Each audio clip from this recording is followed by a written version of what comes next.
There comes a moment in life when everything you've built comes crashing down, and you're left wondering if you'll ever find solid ground again. Vincent Aldridge knew that feeling all too well. At 52, after losing his marriage and his job, he took what little he had left and drove into the woods. He found a narrow clearing between two massive stone cliffs and decided to start over. His family mocked him. They said he was running away, that he'd lost his mind. But Vincent simply picked up a hammer and began to build. What he created in that hidden place would eventually silence every critic and prove something powerful about second chances. But what did his daughter discover when she finally visited that made her see her father in a completely new light? Before we continue, tell us where you're tuning in from. And if this story touches you, subscribe, because tomorrow we've saved something extra special for you. Vincent Aldridge had been a construction manager for 23 years, overseeing projects that would outlast him: shopping centers, office buildings, apartment complexes that dotted the suburbs like monuments to other people's dreams. He'd been good at his job, reliable in the way a sturdy bolt is reliable, holding things together without fanfare or recognition. For 25 years, he'd also been a husband, though somewhere around year 15, he and Barbara had stopped being partners and started being roommates who shared a mortgage and occasional meals. They had 2 children, Shelley, now 30, and working as a dental hygienist 3 states away, and Keith, 28, who'd taken a finance job in Singapore and called home twice a year if they were lucky. The divorce shouldn't have surprised anyone, least of all Vincent. Barbara's affair with her yoga instructor had been the official reason, but the truth was simpler and sadder. They'd both stopped trying years before. The settlement took everything: the house they'd paid on for 2 decades, half his retirement, most of his savings. Vincent signed the papers in a lawyer's office that smelled like stale coffee and resignation, and when he walked out, he felt lighter and emptier at the same time. Then came the layoffs. His company, facing a contracted market and tightening budgets, let go of middle management first. Vincent received a severance package that seemed generous until he divided it by the months it would need to last. He moved into a studio apartment in a complex where the walls were thin enough to hear his neighbor's television game shows and arguments with her cat. He'd lie awake at night, staring at water stains on the ceiling that looked like continents he'd never visit, and wonder when his life had become so small. His family gathered for Sunday dinners at his older sister Loretta's house, a pristine colonial with landscaping that looked professionally anxious. Loretta sold real estate and measured success in square footage and school district ratings. Her husband drove a German sedan and smiled with all his teeth but none of his eyes. His younger brother Stanley had a dental practice and 3 kids in private school. Stanley's wife collected awards from charity galas like some people collected refrigerator magnets. His youngest sister Gwendolyn ran an elementary school and had that particular brand of capable exhaustion that comes from spending all day managing other people's children. At these dinners, Vincent became the cautionary tale, served alongside the roasted chicken and potatoes. "Well, at least I'm not starting over at 52, someone would say, not quite looking at him. "At least I didn't throw away a perfectly good career," another would add, as if Vincent had simply been careless with something valuable. Loretta was the worst, her concerns sharpened into weapons. "Have you thought about retail? I heard they're hiring at the home improvement store. You know about construction, right?" She'd say it brightly as if she were helping. His mother Hazel, 78 and increasingly frail, would pat his hand and tell him things would work out. But even her optimism had started to sound like wishful thinking. His children called less frequently. Shelley's conversations were strained with the effort of finding something positive to say. Keith stopped answering most of his messages entirely. One sleepless night in April, Vincent remembered something he hadn't thought about in decades. He was 8 years old, camping with his grandfather in the mountains. They'd hiked for hours until they found a meadow ringed by pines, and his grandfather had shown him how to build a fire, how to read the stars, how to be still enough that the forest forgot you were there. "Sometimes, Vincent," his grandfather had said, whittling a piece of cedar with a knife older than either of them, "a man needs to strip everything down to see what's actually holding him up." The memory settled in Vincent's chest, like a compass finding north. He spent the next week liquidating what little he had left. Furniture went to a consignment shop, clothes to charity, books to a library sale. He kept his grandfather's hammer, a sleeping bag, a camp stove, and his tools. He bought a 20-year-old pickup truck from a mechanic who looked at him with something like understanding and asked no questions. Then he drove west, away from the city, away from Sunday dinners and thin-walled apartments, towards something he couldn't name but desperately needed to find. He drove for 3 days, taking back roads through small towns that looked like they'd been preserved in amber since 1985. He slept in the truck bed and ate at diners where the coffee was strong and the waitresses called everyone honey without irony. On the 4th day, he took a wrong turn down a fire road that seemed to lead nowhere, the kind of mistake that in another life would have frustrated him. But something made him keep going. The road narrowed until it was barely more than tire tracks through pine needles and fallen leaves. Then it ended entirely at a small clearing. Vincent got out, intending to turn around when he saw them.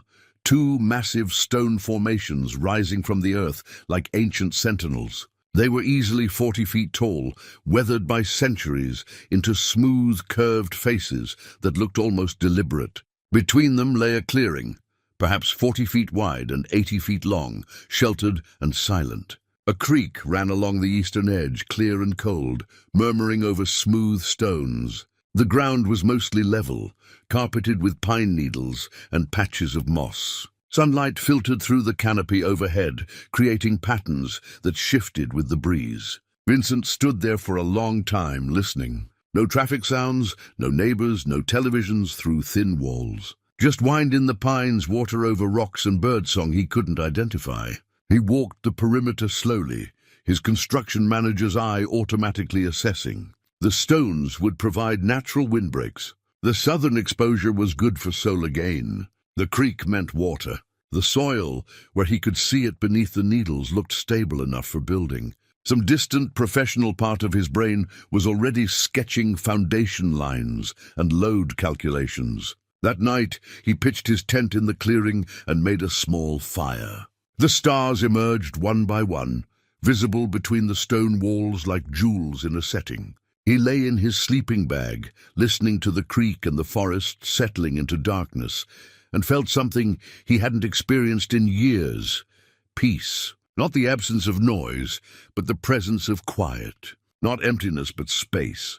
In the morning, he drove to the nearest town, a place called Millerton, that consisted of 2 gas stations, a hardware store, a diner, and a post office that doubled as the library. At the county office, a tired-looking clerk helped him research the land. It was state-owned, technically public domain, abandoned decades ago when a logging road project fell through. He filed for a temporary land use permit, paid the minimal fee, and drove back to the clearing with a sense of purpose he'd forgotten he could feel. He unloaded his tools, organized his supplies, and stood looking at the space between the stones. In his pocket was a photograph, the only one he'd kept, of his family at Shelley's college graduation. Everyone smiling, everyone together, everything still intact on the surface. He looked at it once, then put it away. That life was over.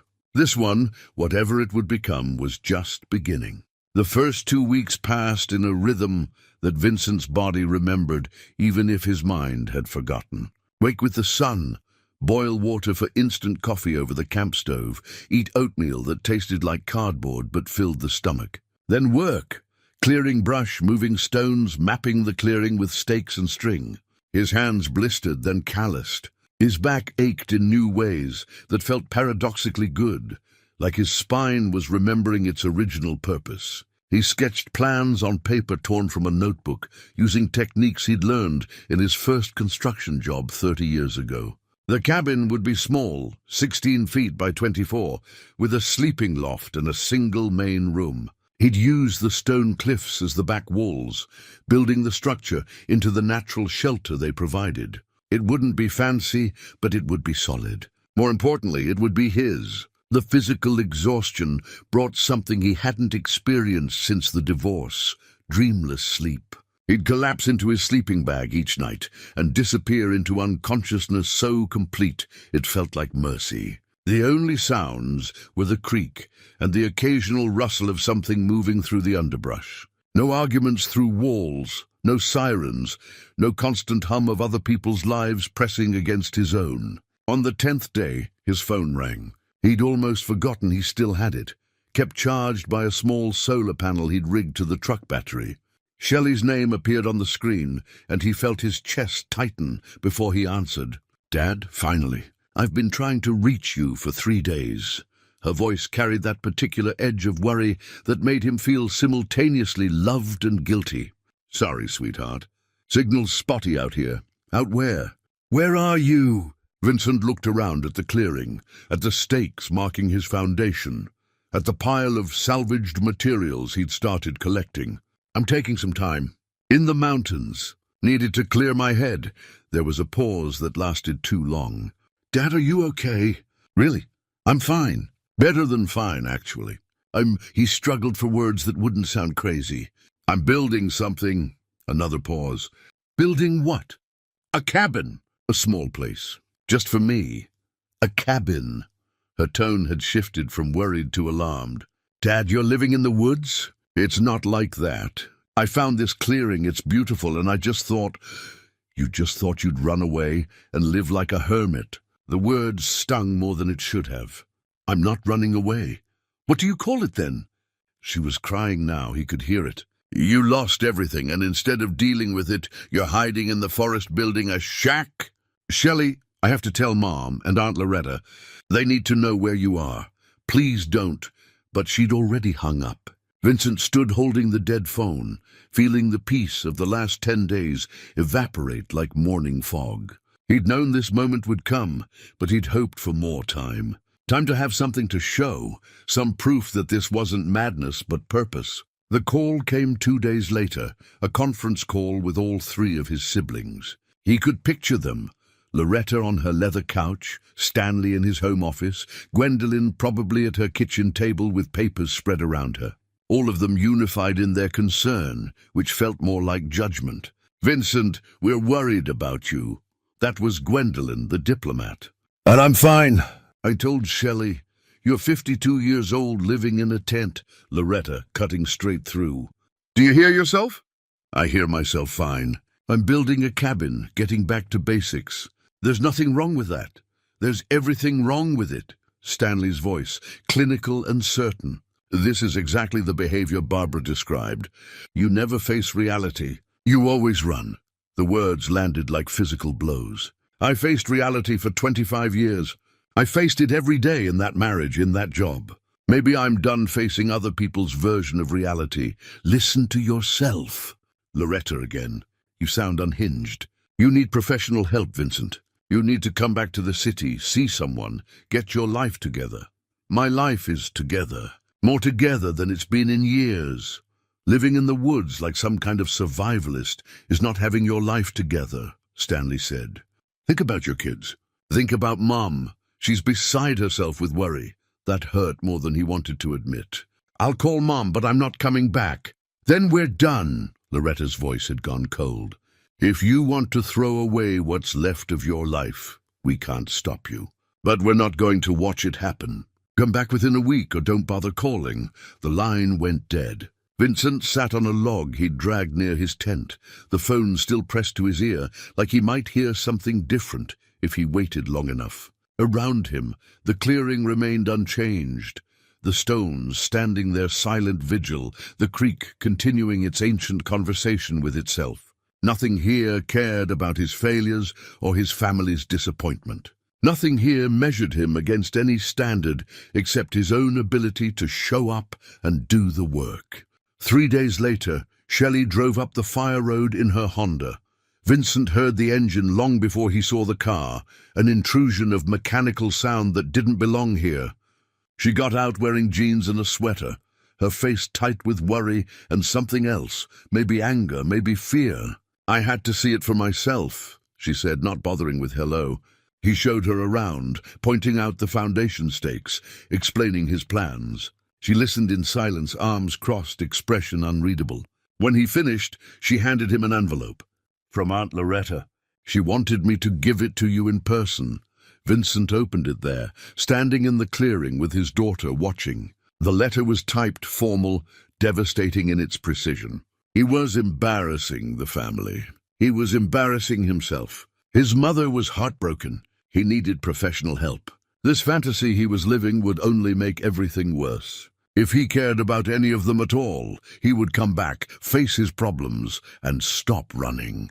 He read it twice, feeling each word like a paper cut, small, sharp, collectively unbearable. Shelley was crying now, silent tears running down her face. Dad, please, just come back. Live with me for a while. We'll figure something out. He looked at his daughter, his beautiful, worried daughter, who loved him enough to drive 3 hours and cry in the woods. Then he looked at the clearing, at the work he'd started, at the first real choice he'd made in decades. I can't, he said quietly. I know how it looks. I know it sounds crazy, but Shelley, I've been dead for years, just going through motions, playing a part. Here I feel alive again. You feel alive living in a tent? The pain in her voice nearly broke him. I feel like myself, for the first time in longer than I can remember. She left an hour later, still crying, and Vincent watched her car disappear down the fire road until the forest swallowed the sound of her engine. Then he walked back to the clearing, took Loretta's letter, and burned it in his campfire. He watched the paper curl and blacken, the words turning to ash and smoke. The next morning, he walked the 12 miles to Millerton and bought detailed survey maps. He spent 2 days researching land law at the library. He filed paperwork, made phone calls, documented everything. When he returned to the clearing, he had a temporary land use permit and a plan. They wanted him to come back. He was going forward instead. He picked up his grandfather's hammer, felt its familiar weight, and drove the first stake for the foundation. The sound echoed off the stone cliffs, sharp, clear, definitive. Not running away. Building toward, Vincent discovered Maurice's salvage yard on his second trip to Millerton, tucked behind a stand of cottonwoods like a secret the town was keeping. The yard sprawled across 2 acres of organized chaos. Stacks of lumber, sorted by dimension. Piles of windows leaning against a corrugated metal shed. Bathtubs and sinks lined up like patients waiting for diagnosis. A hand-painted sign read, Maurice's Reclamation. One man's trash is my paycheck. Maurice himself was 68, built like a fire hydrant, with hands that looked like they'd been carved from the same wood he sold. He eyed Vincent with the particular suspicion reserved for city folk who thought they could play at country living. Looking for something specific or just browsing? His voice sounded like gravel in a mixer. I need materials for a cabin, 16 by 24. Looking to salvage what I can, buy what I must. Maurice's eyebrow lifted. Doing it yourself? Yes, sir. Where? Vincent hesitated, then decided honesty might serve him better than evasion. Found a clearing about 18 miles north, between 2 rock formations. Filing for a land use permit. Something shifted in Maurice's expression, not quite approval, but a softening of the initial skepticism. The old stone pass? I know it. Good spot. Held to get materials to, though. I've got a truck. You've got experience? 23 years as a construction manager. Maurice studied him for a long moment, then nodded toward a massive oak beam lying across sawhorses. That came out of a barn built in 1887, solid as the day it was milled. Been trying to sell it for 2 years. Too heavy for most weekend warriors, too rustic for contractors. But for a cabin in the stones, that'd be your center support. Vincent ran his hand along the beam. The wood was dense, seasoned by more than a century, barely a crack in it. What do you want for it? 3 days' work. I need help sorting the metal pile out back. Separate the steel from the aluminum, copper by itself. Job's been haunting me for months. They shook on it. Vincent spent the next 3 days in the salvage yard, working from sunrise to mid-afternoon, his hands learning the weight and feel of different metals, his back protesting, then accepting the labor. Maurice worked beside him, mostly silent, occasionally offering observations about materials or construction techniques or the general foolishness of humanity. On the third day, as they loaded the beam into Vincent's truck, Morris said, "There's a barn demolition next week over in Coopersville. Owner's paying to have it torn down, but he said I can keep whatever I salvage. I could use help," Vincent went. Then he went to an estate sale, where a woman's late husband's workshop was being liquidated. Then to a farm where a windstorm had damaged a shed. Each time he traded labor for materials, windows, doors, copper piping, sheet metal for roofing. Each time, Maurice introduced him to someone else, building a network that operated on barter and handshakes and the currency of reliable work. The people in Millerton began to recognize him. The waitress at the diner, whose name was Beverly and who'd raised 3 kids on tips and grit, started bringing him coffee before he ordered. The hardware store owner, Beatrice, offered him contractor pricing without him asking. A rancher named Floyd stopped by the salvage yard one afternoon and told Maurice, but made sure Vincent could hear, that he had cedar planks from fallen trees if someone wanted to mill them. These people didn't care that he was divorced or unemployed or living in a tent. They cared that he showed up when he said he would, worked hard and didn't complain. Out here, his story wasn't shameful. It was familiar. Almost everyone knew someone who'd lost everything and had to start over.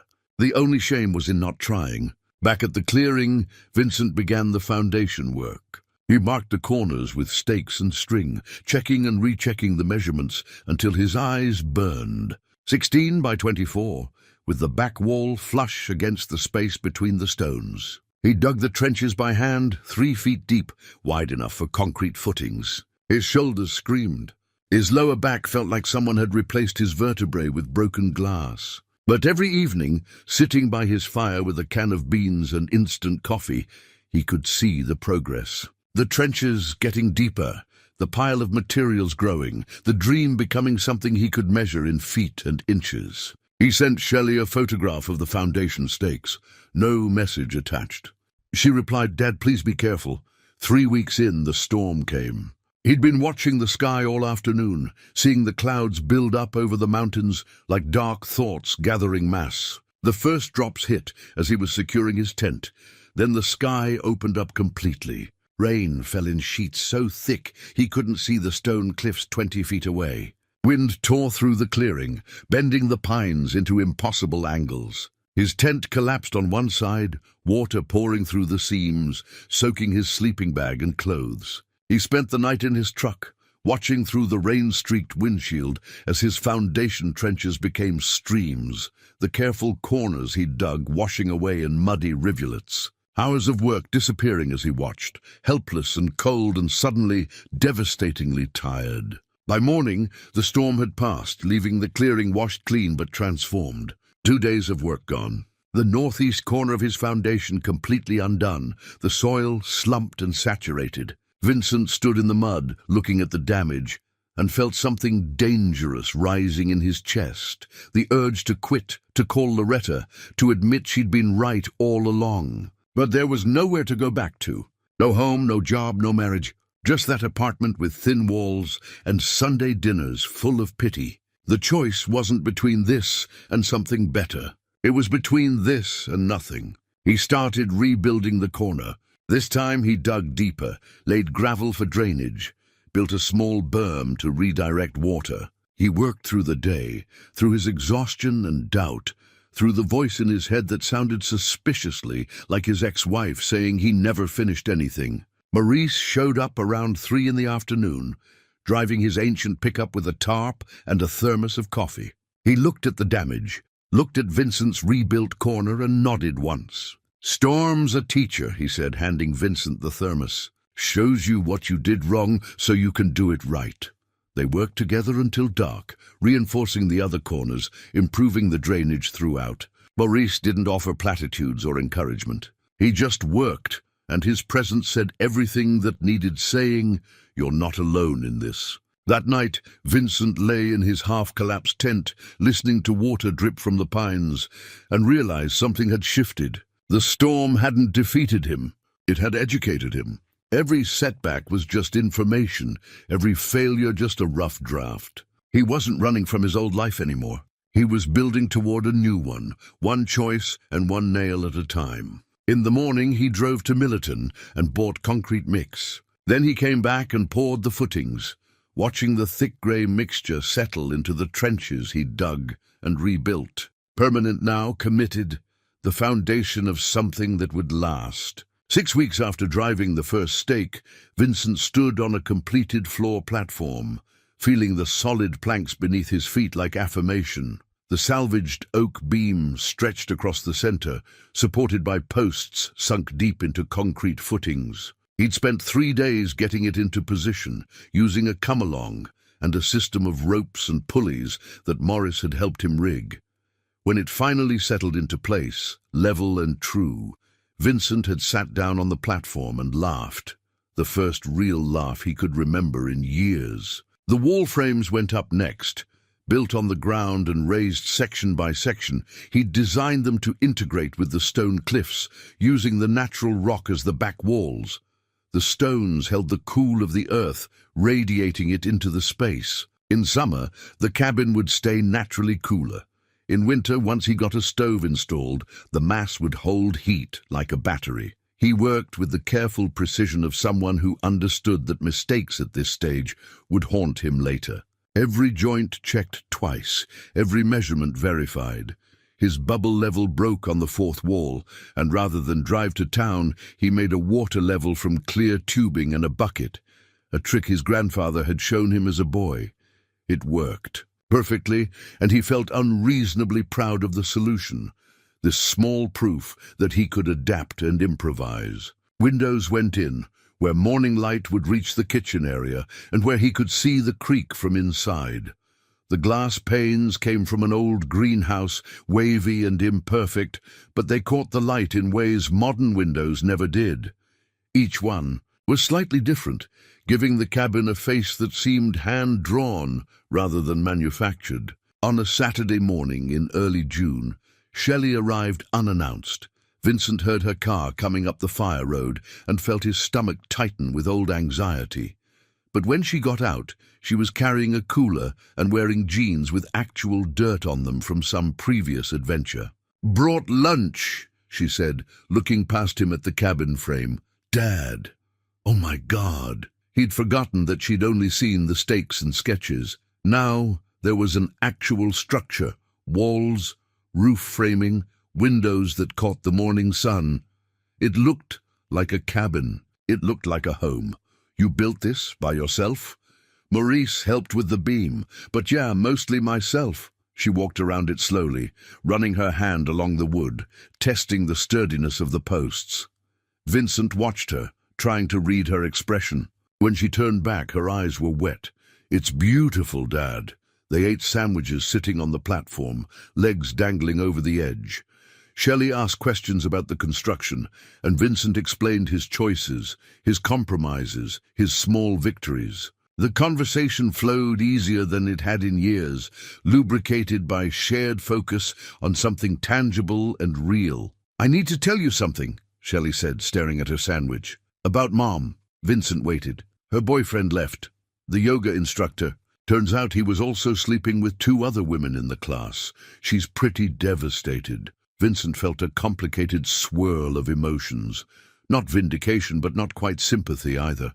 Just a kind of sad recognition that broken things were everywhere, that pain didn't play favorites. "I'm sorry she's going through that." "Are you?" Shelley looked at him directly. "She hurt you. She left. Part of me thinks she deserves it." "Nobody deserves that kind of pain, sweetheart, not even someone who caused you pain." They sat in silence, for a while, listening to the creek and the wind in the pines. Finally, Shelley said, "The divorce wasn't all her fault, was it?" It was the kind of question that deserved an honest answer, even if honesty was uncomfortable. "No. It takes 2 people to kill a marriage. I was checked out for years, went to work, came home, sat in front of the TV. I loved your mum, but I stopped showing up for her, stopped seeing her.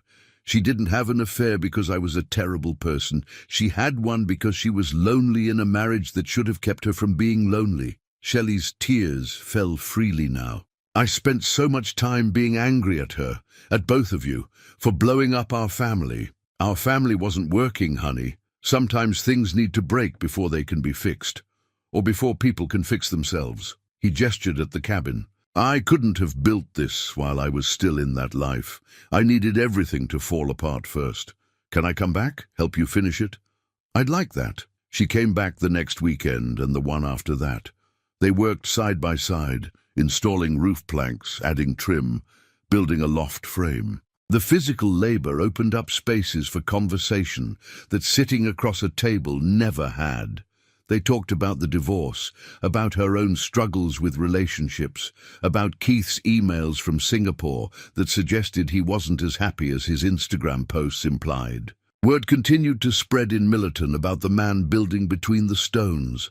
A hunter stopped by one afternoon, studied the cabin with the critical eye of someone who knew construction, and tipped his hat. "Fine work," he said. And that was all. But Vincent felt the approval settle in his chest like warmth. Beatrice from the hardware store started calling him by name, asking about his progress, offering advice about weatherproofing and insulation.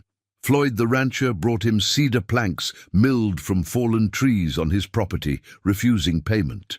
"You're doing something real out here," Floyd said. "That's worth supporting."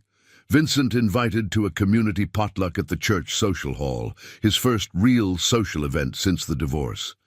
He almost didn't go, self-conscious about his appearance, his story, his questionable life choices. But Morris insisted, and Vincent found himself in a room full of people who'd rebuilt after losses of their own.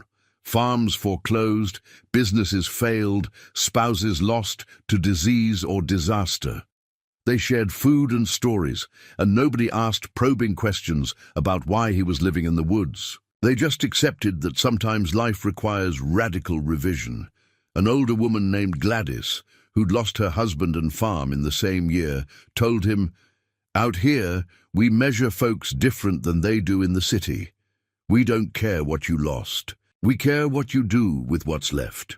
Driving back to the clearing that night, Vincent understood something fundamental had shifted. His family measured success in titles and bank accounts and maintaining appearances. These people measured it in showing up, in helping your neighbors, in doing what you said you'd do. Their respect wasn't conditional on his recovery from failure. It was based on his willingness to try. The cabin's exterior was complete by mid-July. He stood back one evening, looking at it in the golden light, and felt something he'd stopped believing he could feel. Pride. Not the ego-driven pride of status or achievement, but the quiet satisfaction of having built something with his own hands, something solid and true. He took a photograph and sent it to Shelley with a simple message. "We did good." She replied immediately. "We really did, Dad.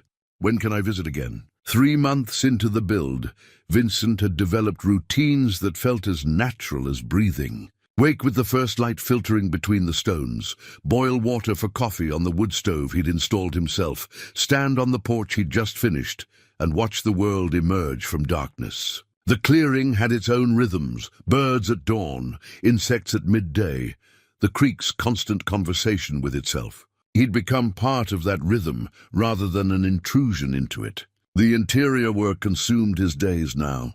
Insulation between the studs, interior walls of reclaimed tongue-and-groove planks that Floyd had milled. Each board had to be fitted individually, planned and sanded until it slid into place with satisfying precision. The work was meditative, requiring enough focus to quiet his mind, but not so much that he couldn't think. In the evenings, after the light became too dim for construction, he discovered whittling. It started by accident, a piece of scrap cedar, his grandfather's old pocket knife, and idle hands by the fire. The first attempt was crude, barely recognizable as the bird he'd intended. But there was something soothing about the repetition, the slow revelation of form from formless wood. He'd carved 7 birds by the time his mother visited in late August. Hazel insisted on coming despite his siblings' protests, and Stanley drove her up in his spotless SUV, clearly uncomfortable the entire way. Vincent watched them navigate the fire road, Stanley's face tight with concentration and disapproval. Hazel got out slowly, using her walker, and stood looking at the cabin with an expression Vincent couldn't immediately read. She was smaller than he remembered, more fragile, but her eyes were sharp as ever. "Well," she said finally, "show me." He gave her the tour, explaining each choice, why he'd positioned the windows here, how the stone walls provided insulation, where the sleeping loft would hold heat in winter. She listened without interruption, running her hand along the salvaged beam, testing the sturdiness of the railing he'd built for the loft stairs. Stanley trailed behind them, silent and skeptical.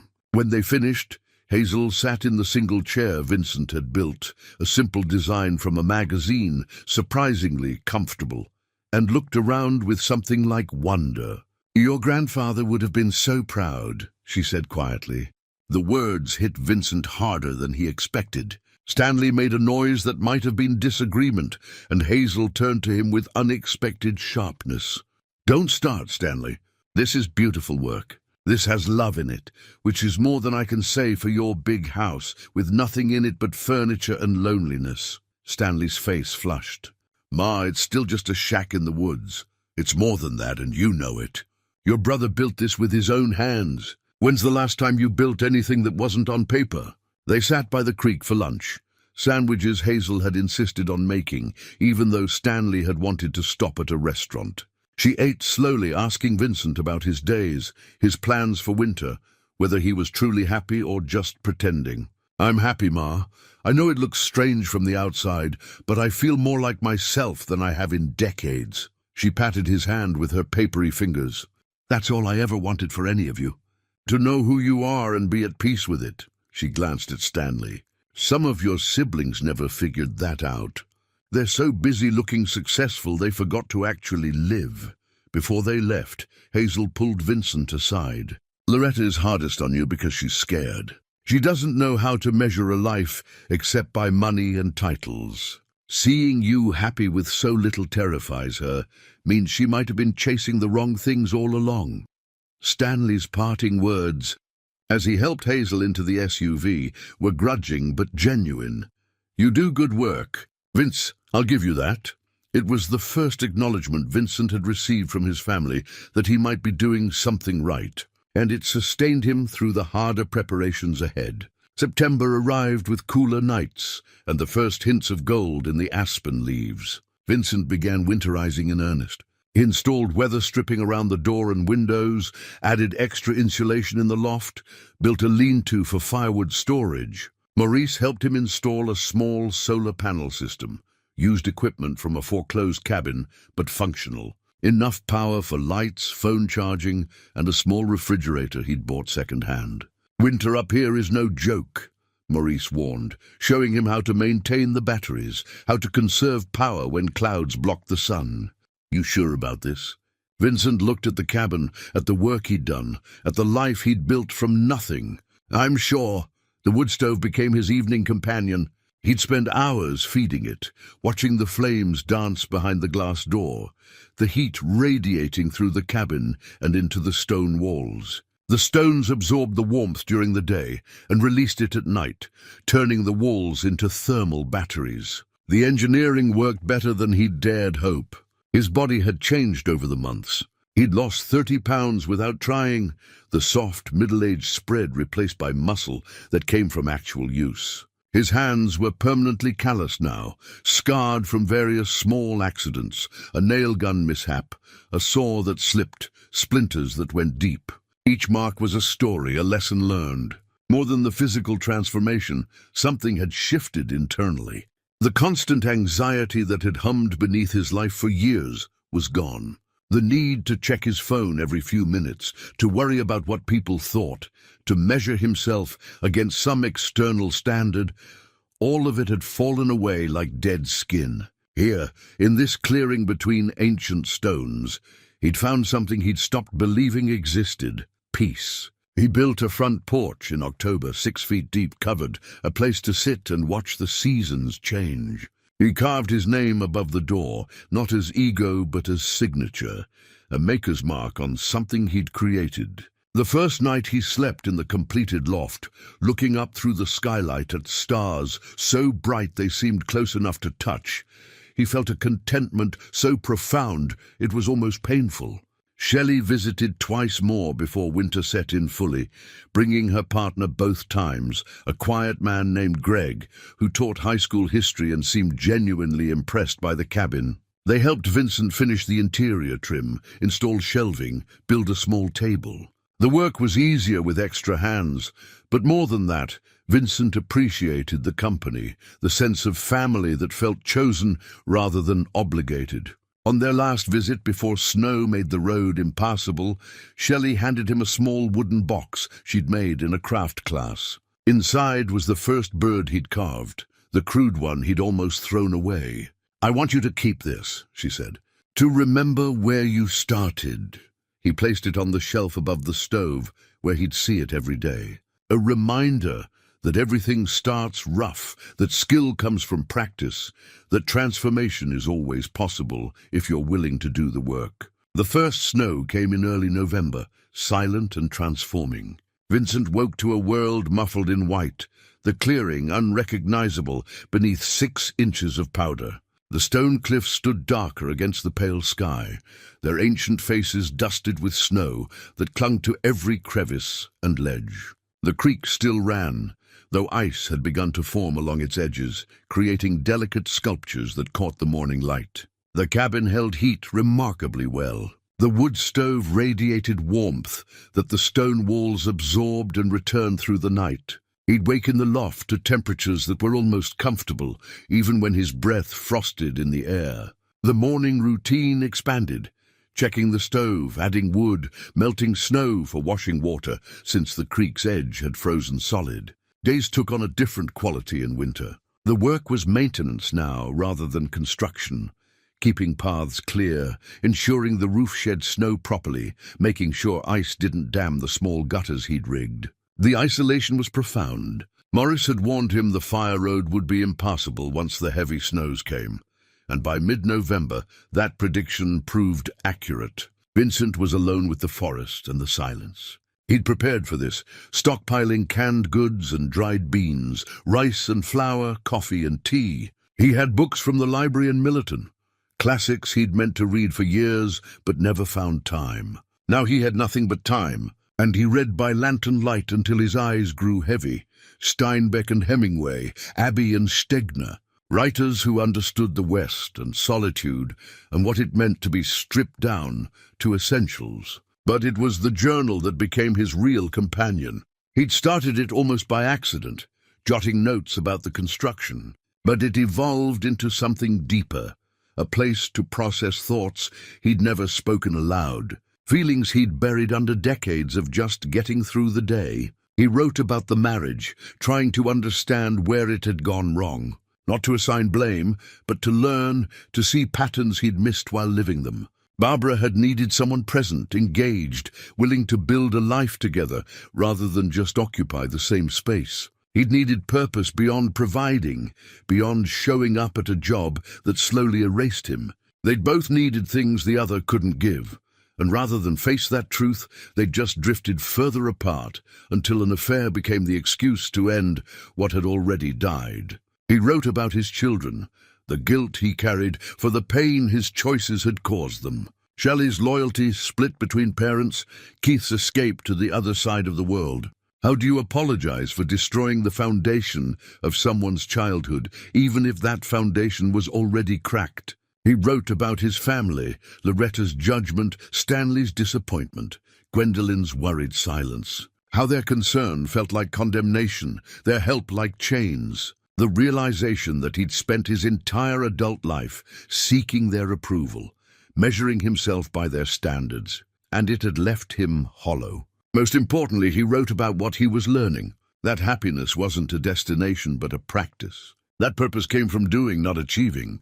That he'd spent 52 years trying to prove he was enough to everyone else, when the only person who needed convincing was himself. The cold tested him. A week in December brought temperatures below 0, the kind of cold that penetrated everything. His water jugs froze despite being kept near the stove. Pipes he'd insulated developed ice that took hours to thaw. He wore every layer he owned and still shivered, feeding the stove constantly, burning through wood faster than he'd planned. Then the flu hit. It started as a tickle in his throat, easy to dismiss, but by evening he was feverish and weak. The next 3 days passed in a haze of sweating and chills, forcing himself to tend the fire, to drink water, to eat even though food tasted like cardboard. There was no one to call for help, no urgent care nearby. Just him and his body fighting, hoping the body would win. It did, but barely. On the 4th day, the fever broke, and he woke weak but clear-headed. He'd lost weight he couldn't afford to lose. The cabin was cold. He'd let the fire die to embers. It took him an hour to get it going properly again, and by then he was exhausted. He lay on his sleeping bag in the loft, looking up at the rough wood ceiling he'd installed, and understood viscerally what true isolation meant. If something went really wrong out here, he might die before anyone found him. The thought didn't terrify him the way it should have. Instead, it clarified things. Every day was a choice to be here, to commit to this life, to accept the risks along with the rewards. He could leave, go back to safety and electricity and grocery stores. But what would he be going back to? An apartment, Sunday dinners full of judgment, a life that had stopped being his own so long ago. He'd forgotten what ownership felt like. He stayed. Christmas Eve brought a surprise. Shelley and Keith arrived together, having parked at the Fire Road entrance and hiked the last 2 miles on snowshoes. Vincent heard them before he saw them, voices carrying through the winter-still forest, and when they emerged into the clearing, he felt something in his chest crack open. Heath looked different, thinner, older, the constant stress of his finance job visible in the lines around his eyes. He stood staring at the cabin with an expression Vincent couldn't read. "Dad, this is where you've been? Living like this?" The judgment was there, but softer than Vincent expected. They came inside, and he showed them around. The efficient layout, the clever storage, the way the stone walls worked with the stove. Keith asked technical questions, his analyst's mind engaging with the engineering, despite his obvious discomfort. They cooked Christmas dinner together, venison stew from meat Floyd had given Vincent, vegetables from cans, biscuits baked in the wood stove that came out surprisingly well. The conversation was awkward at first, decades of family dysfunction not easily overcome by one meal. But Keith started asking about the construction process, genuinely curious, and Vincent found himself explaining choices and challenges, the satisfaction of solving problems with limited resources. "You did all this alone?" "With hand tools? Mostly. Maurice helped with the beam. Shelley helped with finishing work. But yeah, mostly alone." Keith was quiet for a long time, staring into his stew. When he spoke, his voice was rough. "I couldn't do this. I make 6 figures and live in a high-rise, and I don't know how to build anything. Can't fix anything. Don't actually know how to do anything except move money around spreadsheets. That's a valuable skill." "Is it?" Keith looked up, and Vincent saw something broken in his son's eyes. "I work 80 hours a week for money I don't have time to spend, for a company that would replace me tomorrow if I dropped dead, in a city where I have no friends and no life. Maybe you're not crazy, Dad. Maybe you just figured something out that took me going to the other side of the world to even start questioning." They talked late into the night, the 3 of them, in a way they hadn't since Keith and Shelley were children. Keith admitted his job was destroying him. Shelley confessed her own struggles with purpose and meaning. And Vincent shared what he'd learned, that you can't build a meaningful life on someone else's blueprint, that society's definition of success might not match your own, that sometimes everything has to fall apart before you can rebuild it right. Christmas morning, Keith helped Vincent split firewood and repair a section of roof where snow had caused minor damage. Working together, the distance between them narrowed. When they left that afternoon, Keith's embrace was genuine, not obligatory. "Can I come back? Maybe stay for a week this summer. Any time you want." Alone again, Vincent sat by the stove and wrote in his journal, counting the year's transformations, from broken and homeless to builder and homeowner, from family disappointment to someone his children wanted to visit. from a man running from himself to a man finally comfortable in his own skin. The cabin stood solid around him, proof that he could create something lasting.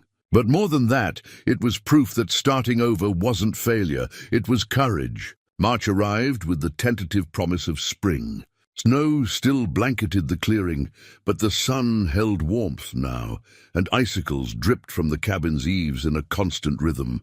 Vincent had survived his first winter in the cabin, and the achievement felt monumental. He'd faced isolation, illness and cold that penetrated bone, and he'd endured. More than endured, he'd found a peace so deep it felt like bedrock beneath everything else. The ranger's truck appeared on the first clear day the fire road was passable, and Vincent knew immediately something was wrong. Rangers didn't just visit for friendly conversation. The man who got out was young, maybe 30, wearing the official uniform and an apologetic expression that made Vincent's stomach tighten.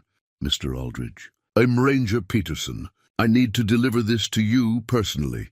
He held out an official envelope, State Land Management Department embossed on the corner. Vincent opened it standing there in the melting snow, reading words that didn't make sense at first, then made too much sense. The state was reassessing underutilized public lands. The clearing and 50 surrounding acres had been marked for commercial logging auction. He had 60 days to vacate. Failure to comply would result in legal action and forcible removal. "I'm sorry," Peterson said, and seemed to mean it. "I saw what you built here. It's impressive. But the decision came from the capital. Budget shortfalls, pressure to monetize assets. I'm just the messenger." Vincent couldn't speak. The ranger handed him additional paperwork, auction details, contact information, appeal procedures that read like they'd been written specifically to discourage appeals. Then he drove away, leaving Vincent standing in the clearing between his cabin and the stone cliffs, holding papers that said none of it belonged to him. 8 months of work. Every nail, every board, every hour of labor. The first real home he'd felt in decades. The place where he'd found himself again. And bureaucrats in the capital had decided trees were worth more than any of that. He spent the next 2 days in a fog, going through motions, feeding the stove, melting snow, eating without tasting. At night, he lay in the loft, staring at the ceiling he'd built, thinking about Loretta's letter that he'd burned, her words about embracing fantasy. Maybe she'd been right. Maybe this was always temporary, a dream that couldn't survive contact with reality. On the 3rd day, he drove to the county seat and spent hours in the land records office, reading statutes and precedents until the words blurred together. His temporary land use permit granted him nothing, no rights, no standing, no protection. The state owned the land and could do with it as they pleased. Legally, he was a squatter, and squatters could be removed. But there had to be something. He'd seen Maurice fight off developers who wanted his salvage yard. He'd heard stories of ranchers preserving family land against government seizure. There had to be a way. He found Prudence Hall's office above an insurance agency in Millerton. She was 58, with grey hair pulled back severe, and eyes that had seen every variety of human foolishness. The sign on her door said, "Land Use Attorney, consultation by appointment only." Vincent walked in without an appointment. She listened to his story without interruption, occasionally making notes on a yellow legal pad. When he finished, she sat back and studied him with an expression he couldn't read. "Legally, you have almost no standing. The land was never yours. The state has every right to sell it." Vincent's heart sank. But, she continued, "there's a clause in the State Land Management Act for cultural and historical preservation. If you can prove the site has unique value, environmental, historical, cultural, there's grounds for appeal. Also, there's a mandatory public comment period before any land sale. That's where community pressure can make a difference." How much would this cost? "For you, nothing. I retired from environmental law 3 years ago, got tired of defending corporations. What you've done out there," she gestured vaguely toward the mountains, "that means something. I'll do it pro bono. But you need to understand, we're fighting uphill. They want the money from that timber sale." Vincent left her office with something he hadn't had in 3 days: hope. Maurice reacted exactly as Vincent expected. "You're not losing that place. Not without a fight. He immediately started making calls, mobilizing the network of people who'd helped Vincent build. Within 2 days, there was a committee, Save the Clearing, and a town meeting scheduled. The meeting packed the church social hall. Ranchers, shop owners, teachers, retirees, people Vincent had come to know over the months, showed up prepared to fight. Beatrice had printed petitions. Floyd brought environmental studies showing the stone formations created a microclimate that supported rare plant species. A local historian named Carl had researched the stones and found evidence they'd been a native gathering site 2 centuries ago. "This isn't just about one man's cabin," Maurice said to the assembled group. "It's about what kind of community we want to be. Do we protect what's meaningful, or do we let everything be sacrificed to the highest bidder?" The story spread beyond Millerton. A reporter from the regional newspaper wrote a piece. "Man finds home between the stones. Now state wants to take it." The article went viral online, picked up by larger outlets. Suddenly Vincent was getting messages from strangers, people inspired by his story, offering support, sharing their own tales of starting over. The logging company pushed back hard, lobbying legislators, producing economic studies showing jobs and tax revenue. The comment section on articles split between support and criticism. Some called Vincent an inspiration.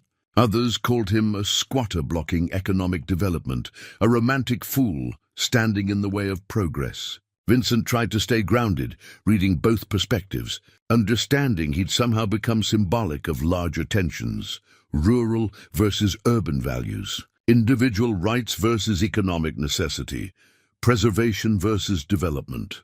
He hadn't meant to start a fight. He'd just wanted a place to live. Then his phone rang. Shelley, her voice tight with emotion. "Dad, I saw the article." "What can I do?" Keith called an hour later. "Whatever legal fees you need, I've got them covered." Then, unexpectedly, his mother called a family meeting. She summoned all her children and demanded they support Vincent. Stanley told him about it afterward, how Loretta had resisted, how Hazel had issued an ultimatum. "Because he's your brother, and because he's done something real." Stanley had sided with Vincent immediately. Gwendolyn admitted she'd driven to the clearing the previous month without telling anyone. "The cabin is beautiful, Vince, really beautiful." Loretta had been cornered, agreed reluctantly, but Stanley said there was something else in her resistance. Not anger at Vincent, but envy. Her successful life suddenly felt hollow compared to his transformation. She'd been following everyone else's script while he'd written his own. "We'll all testify at the hearing," Stanley said. "Whatever you need." Vincent sat in his cabin that night, overwhelmed by the outpouring of support. He'd built this place alone, but the fight to keep it had revealed a community he hadn't fully recognized. People who saw past his failures to his determination, who valued what he'd created, who understood that some things mattered more than their monetary value. He wrote in his journal, "Whatever happens at the hearing, I've already won. I found myself here. I found people who see me, not my mistakes. I found proof that starting over is possible. But God, I want to keep this place. It's not just a cabin, it's home." 6 weeks until the hearing, Vincent and Prudence built their case with the methodical precision of people who understood they had one chance to get it right. She arrived at the clearing with a botanist from the state university, a woman named Dr. Chen, who spent 3 days documenting plant species. The stone formations created microclimates, she explained, pockets of different temperatures and humidity that allowed species to thrive outside their normal ranges. Rare ferns grew in the shadowed crevices, wildflowers that shouldn't exist this far north clustered near the creek. "This is ecologically significant," Dr. Chen said, photographing a particular moss formation.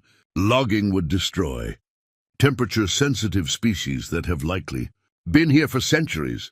A historical consultant confirmed what Carl had discovered. The stones had been a gathering site for indigenous peoples, evidenced by tool fragments and fire-scarred rocks. Not a major site, but culturally significant nonetheless. Prudence documented everything, building a portfolio of evidence that the clearing had value beyond board feet of timber. Vincent compiled photographs spanning the construction, the empty clearing, the foundation stakes, the rising walls, the completed cabin. Shelley helped him organize them chronologically, creating a visual narrative of transformation. Each image was proof of what could be built with determination and time, what could rise from nothing if you were willing to do the work. He wrote his testimony longhand first, revised it dozens times until the words felt true without being melodramatic. Prudence coached him on delivery. Stay calm, state facts, convey passion without anger. The board needed to see him as credible, not emotional.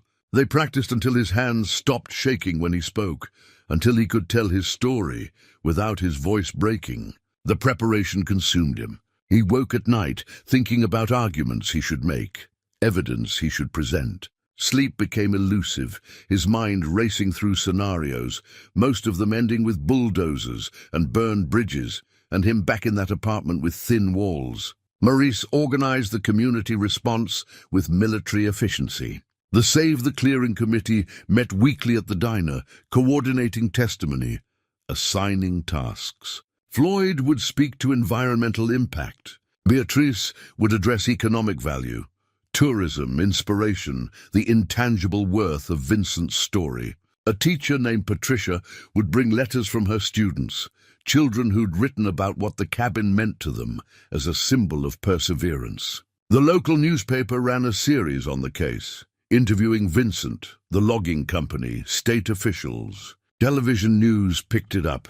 The visual of the cabin between ancient stones was too compelling to ignore. A documentary crew from a regional station spent a day filming, interviewing Vincent about his journey. The footage aired during evening news. Shots of the cabin, the creek, Vincent explaining how he'd integrated the structure with the landscape.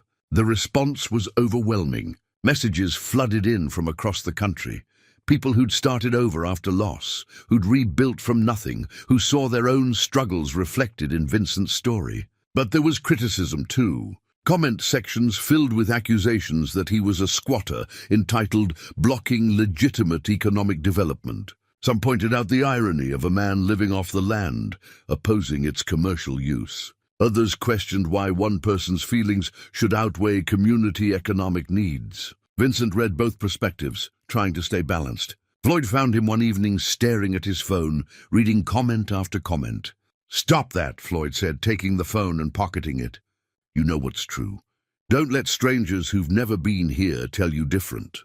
The logging company lobbied hard. They had resources Vincent couldn't match: lawyers, consultants, political connections. Their economic impact study was professionally produced, showing millions in revenue, projected job creation, responsible harvest practices. They weren't villains, Vincent realized. They were business people doing business, and he was an obstacle. A week before the hearing, Loretta visited alone. She pulled up in her luxury sedan, looking out of place against the rustic clearing, wearing clothing too nice for forest dirt. Vincent braced for judgment, for her familiar criticism dressed as concern. Instead, she walked the clearing in silence, taking in every detail: the cabin's craftsmanship, the way it fit between the stones, the small vegetable garden Vincent had started. She touched the wood, tested the sturdiness of the porch rail, looked through the windows at the interior he'd finished. Finally, she turned to him with tears in her eyes. "I owe you an apology. A real one." They sat by the creek and she told him things he'd never known. How she'd built her successful career by following everyone else's rules, measuring achievement by external standards. How her marriage was more performance than partnership. How she'd spent years being who others expected rather than who she was. Seeing Vincent break free had terrified her. It meant she could have done the same, that her safe choices had cost her something essential. "I called you a failure because I was scared you'd be happy," she said, voice breaking.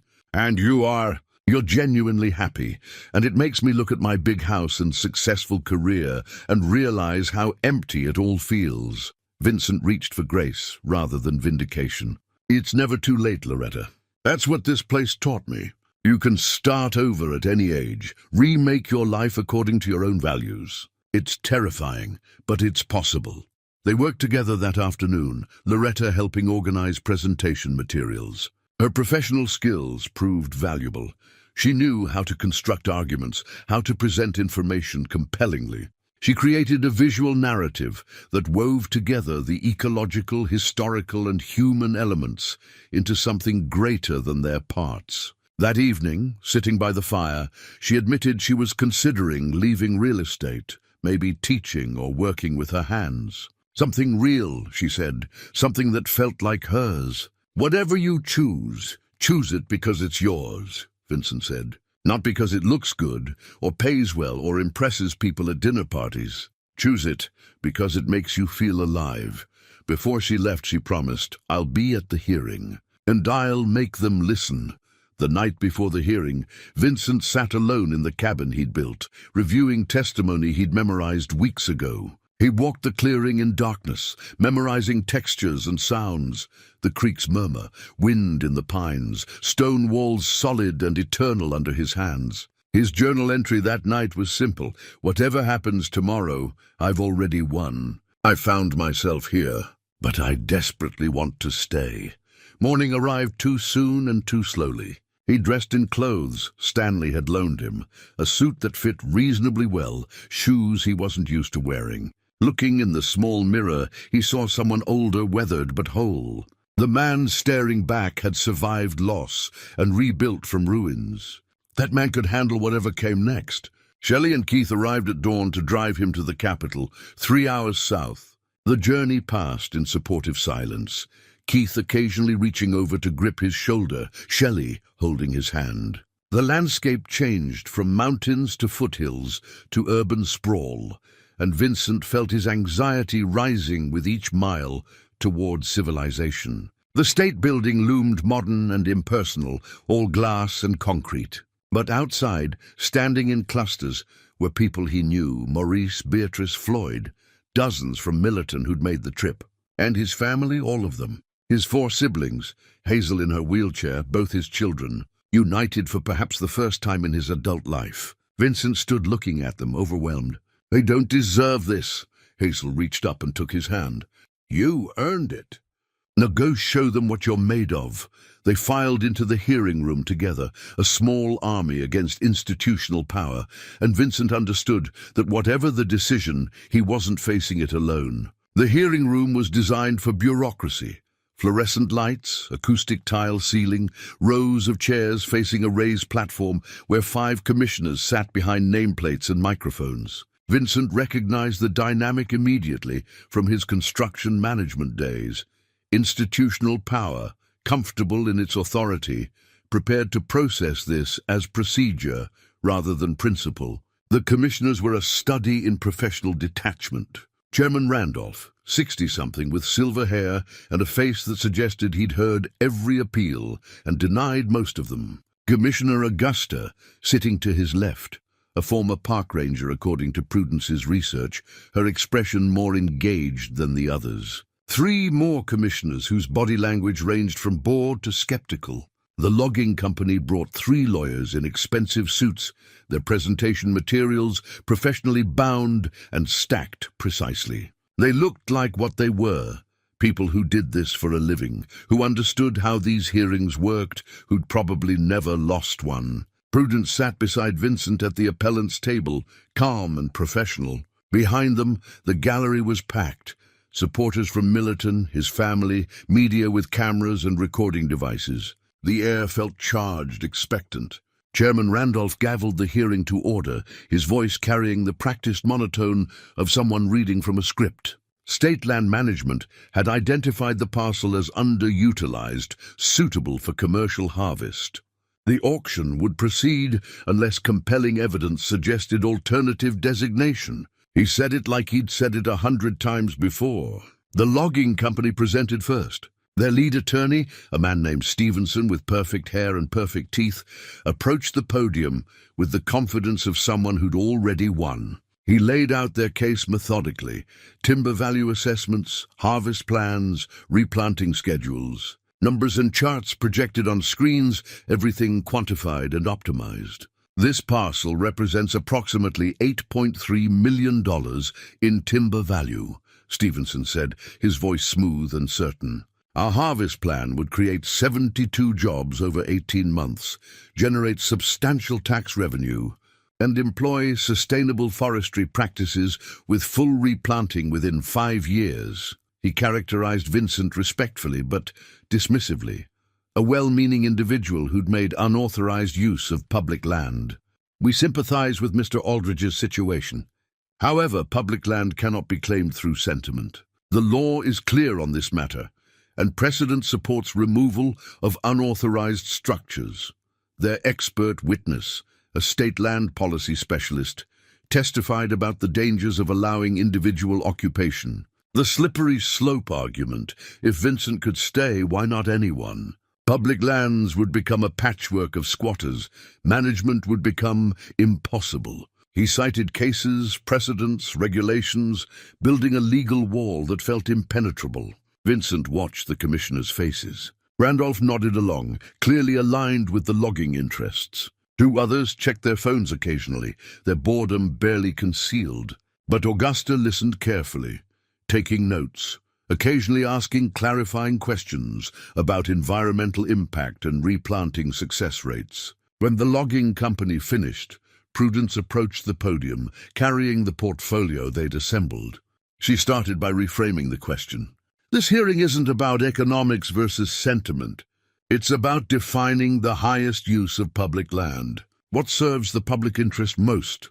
A temporary extraction of timber or permanent preservation of ecological and cultural significance? She presented Dr. Chen's findings, the rare plant species, the microclimate created by the stone formations, the ecological value that would be destroyed by logging. She presented the historical consultant's evidence, the indigenous gathering site, the cultural significance of the stones themselves. She presented photographs showing the integration of Vincent's cabin with the landscape, arguing it enhanced rather than damaged the site. The State Land Management Act explicitly allows for cultural and historical preservation. This site qualifies on multiple grounds. Moreover, Mr. Aldridge's presence has generated significant public interest and tourism to the region, creating economic value that's harder to quantify but no less real. Commissioner Augusta asked about the specifics of the microclimates, clearly interested. Randolph looked impatient, ready to move on. The other commissioners remained inscrutable. The public comment period opened. Maurice went first, his gravelly voice carrying conviction. I've known Vincent Aldridge for 8 months. He's not a squatter, he's a neighbor. He works hard, helps others, contributes to our community. He built something beautiful on land nobody cared about until someone else wanted it. That says everything about what we value. Beatrice spoke about economic impact beyond timber. Since Vincent's story went public, we've had people visit Millerton specifically to see the area. They eat at our restaurants, shop at our stores. His inspiration is worth something too. We've received letters from people who changed their lives after hearing his story. How do you quantify hope? Floyd addressed environmental concerns. I've ranched this area 40 years. The creek watershed feeds into larger systems. Logging would cause erosion, destroy habitat, damage water quality for miles downstream.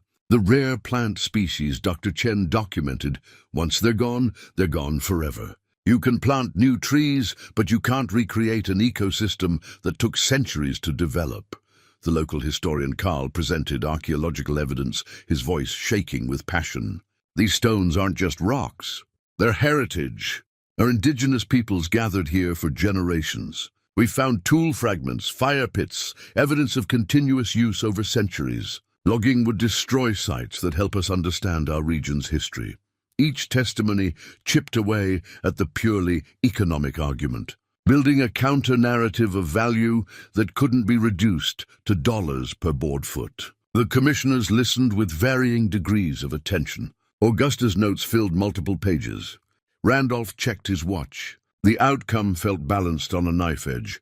A teacher spoke about her students' letters, how Vincent's story had taught them about perseverance. A retired couple who'd visited the clearing described its peaceful beauty. A veteran talked about how the cabin inspired him to start rebuilding after his own losses. Person after person offered testimony that transformed Vincent from appellant to symbol of second chances, of human resilience, of finding purpose in simplicity. But the logging company's lawyers looked unworried. They had law and precedent on their side. They had economic projections and employment numbers. They had commissioners who'd probably heard 100 versions of this same story and ruled the same way every time. Vincent felt the weight of institutional power, the system designed to resist exactly this kind of individual appeal. He thought about the cabin, about morning coffee watching sunrise through the stones, about the peace he'd found in that clearing. All of it might be gone in an hour. Prudence returned to her seat and whispered, "Your turn. Remember what we practiced, calm, factual, but let them see what this means to you." Vincent stood, his legs unsteady, and walked to the podium. The room fell silent. Cameras focused on him. His family watched with expressions of hope and worry. Maurice gave him a slight nod. "You've got this." He placed his grandfather's hammer on the podium, the worn wood handle catching the fluorescent light, and began to speak. "My name is Vincent Aldridge. I'm 52 years old. 10 months ago, I lost my marriage, my job, and everything I thought defined me as a man. I understand you've heard my background, so I won't repeat it. What I want to talk about is what happened after the loss." Vincent's voice was steady, though his hands gripped the podium. "I found a clearing between two stone formations. Nobody wanted it. Nobody cared about it. It was just empty space on a map. And I decided to build something there." He described the construction process with enough technical detail to demonstrate genuine skill, the foundation challenges, integrating with the stone walls, the engineering required to make it work. The commissioners listened, and even Randolph seemed slightly more engaged. "But this isn't really about a cabin," Vincent continued, shifting tone. "It's about what that land gave me. I was lost. Not just homeless, but lost. I didn't know who I was anymore, outside of the roles I'd failed at. Husband, provider, employee. That clearing became my path back to myself." He paused, gathering courage for vulnerability. "I understand the economic arguments. I understand the law. I'm not asking you to ignore either. But I am asking you to understand what this place represents. Not just for me, for anyone who's ever needed to start over. If you approve this sale, you're not just removing a cabin. You're saying that second chances have no value, that transformation doesn't matter, that a person's worth is measured only in revenue." He placed his hand on the hammer. "This hammer is 3 generations old. My grandfather used it to build his house. He taught me, measure twice, cut once. Build things that last. I've tried to do that, not just with wood, but with my life. I failed once. I lost everything. And I used that failure as a foundation to build something better." His voice strengthened. "The logging company talks about $8 million in timber.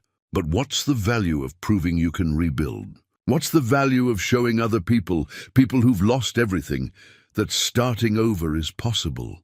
What's the value of a place that teaches you who you actually are instead of who you're supposed to be?" He concluded simply, "I'm not asking for special treatment. I'm asking for recognition that some things are worth more than money. This clearing is one of them. Thank you." He returned to his seat, hands trembling, feeling exposed and exhausted. Prudence squeezed his shoulder. "You did well." Shelley approached the podium next, and Vincent saw tears already forming in her eyes. "I'm Vincent's daughter. I'm here to tell you what I witnessed over these months." She described his state after the divorce, broken, defeated, barely functional. Then the transformation she saw with each visit. "My father didn't run away. He rebuilt. There's a difference." She pulled out his journal, worn and stained from use. "I asked Dad if I could read something he wrote. This is from January, middle of winter." Her voice broke as she read, "Today I realized I haven't felt ashamed in 3 months. Not of who I am, what I've lost, or what I'm doing. The silence here isn't empty, it's full of possibility. I'm learning that starting over isn't failure, it's courage." She looked up at the commissioners, tears streaming. "That's my dad. That's who he became up there. Please don't take that away from him. Don't take it away from anyone who needs to see that transformation is possible." Keith followed, brief but powerful. I'm Vincent's son. I work in finance. I understand spreadsheets and profit margins better than most people.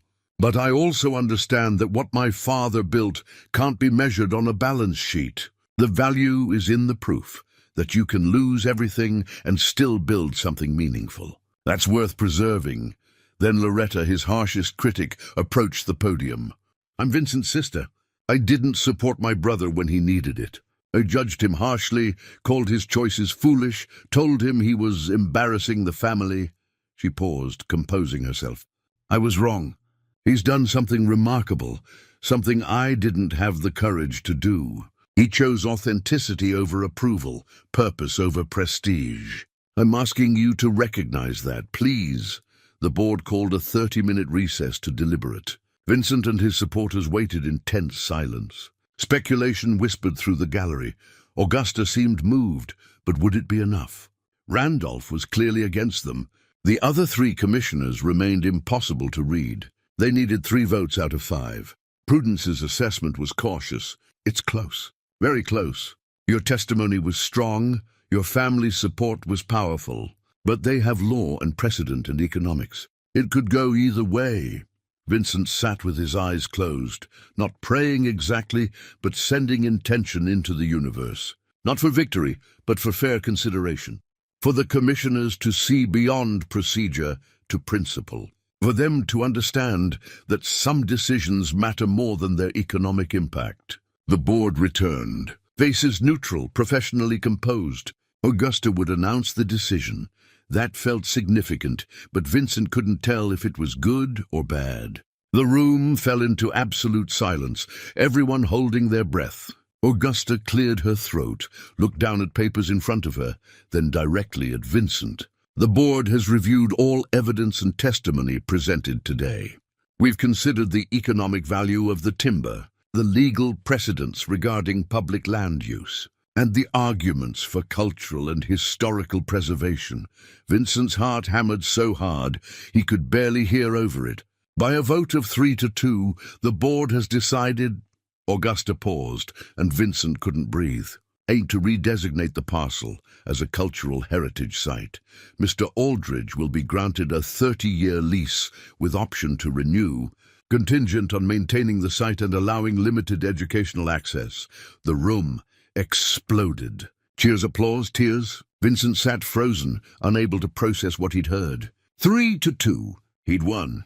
The cabin, the clearing, the home he'd built.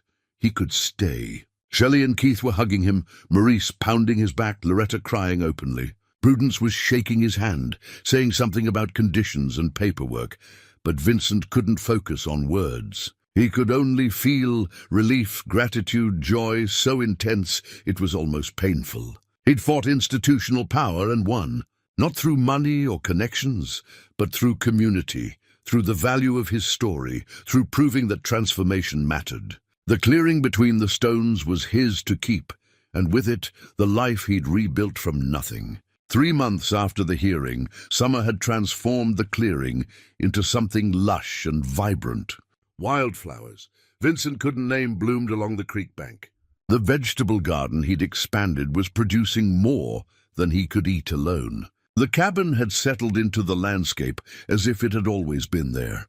Weathered wood blending with stone, the whole thing looking less like construction and more like natural emergence. Vincent had added a small guest structure, just one room with a sleeping loft, built from leftover materials and techniques he'd mastered over the year.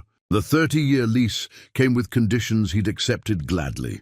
He had to allow limited public access, guided visits to the stone formations for educational purposes. Once a month, he opened the clearing to visitors who wanted to see what he'd built, to hear his story, to understand how someone could lose everything and still find a way forward. The visitors came in small groups, always respectful, often tearful. They'd walk the clearing, study the cabin's integration with the stones, ask questions about construction and survival and how he'd found the courage to start over. Vincent discovered he was good at this.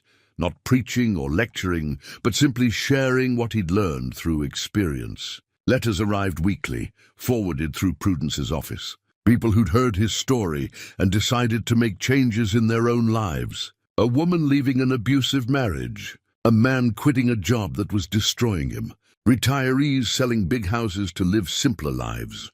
Each letter was a reminder that his struggle had meant something beyond himself. Shelley visited twice a month now, often bringing her partner Greg. They'd spend weekends helping with projects, a new storage shed, an improved water system, a root cellar dug into the hillside.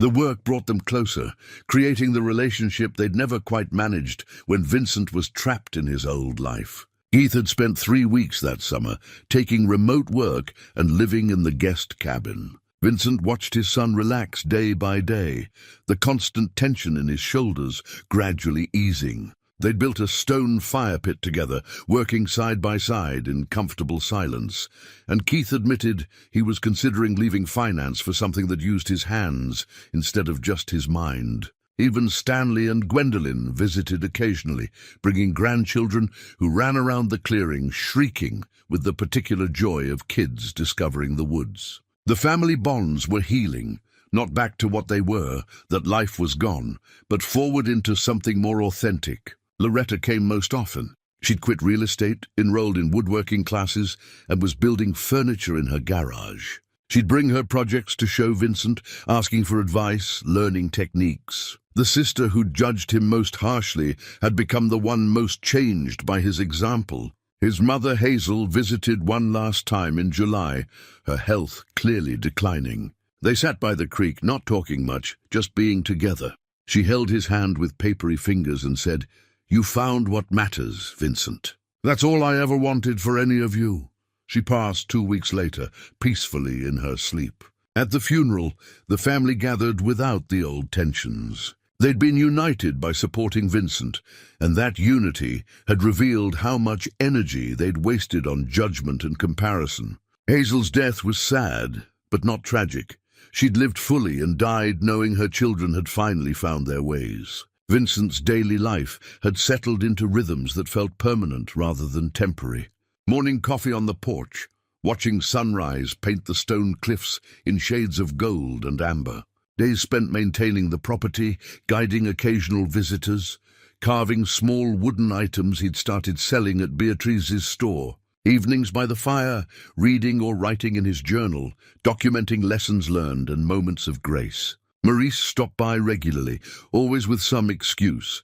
Needed to drop off materials, had extra food, just passing through. They'd sit on the porch, drinking coffee, talking or not talking, the friendship deepening through shared silence and occasional wisdom. On a late afternoon in August, a car pulled up tentatively. A woman got out, mid-50s, wearing exhaustion and uncertainty like clothes that didn't quite fit. She stood looking at the cabin with an expression Vincent recognized, hope fighting with fear. "I know this might seem strange," she said, voice shaking, "but I've been following your story. I recently got divorced, lost my job, and I'm trying to figure out what comes next. Could I just sit here for a while?" Vincent smiled, gesturing to the chairs on the porch. "Stay as long as you need." He made tea while she cried quietly. Then they talked. Or mostly she talked and he listened. The same story with different details. Loss, judgment, searching for solid ground. When she asked how he'd found the courage to start over, Vincent thought carefully before answering. "You don't need permission to rebuild your life. You just need to take the first step. Then the next one. The courage comes from doing, not from feeling ready." She left as the sun was setting, thanking him repeatedly, looking lighter somehow. Vincent watched her drive away and knew she'd find her path, just as he'd found his. Shelley arrived for their weekly dinner tradition, bringing groceries and news from the world beyond the clearing. They cooked together in the small kitchen, conversation flowing easily, laughter genuine. After dinner, sitting by the fire, she asked the question she'd asked a dozen times before. "Are you happy, Dad?" Vincent looked around the cabin, every board and nail placed by his own hands, every corner holding memories of challenge and triumph. Through the window, he could see the stone cliffs standing eternal, the clearing peaceful in twilight. His daughter sat beside him, present by choice rather than obligation. Outside, people were rebuilding their lives inspired by his example. "Yeah," he said quietly, "I really am." Later, Alone on the porch, Vincent carved the final touches into a wooden sign he'd been working on for weeks. In careful letters it read, "Second Chances Clearing." Tomorrow he'd mount it at the entrance, a message to anyone who needed to see it, that starting over wasn't failure, that transformation was always possible, that a life could be rebuilt from ruins if you were willing to do the work. The stars emerged one by one, visible between the stone walls, and Vincent sat watching them appear. The clearing was silent, except for the creek's murmur and wind in the pines. A place between two ancient rocks where a man had found himself and opened the door for others to do the same. He'd lost everything and gained something more valuable: authenticity, purpose, peace. The cabin would stand as proof that second chances were real, that it was never too late to rebuild your life according to your own values, and that sometimes the best thing you can build isn't shelter, but a way home to yourself.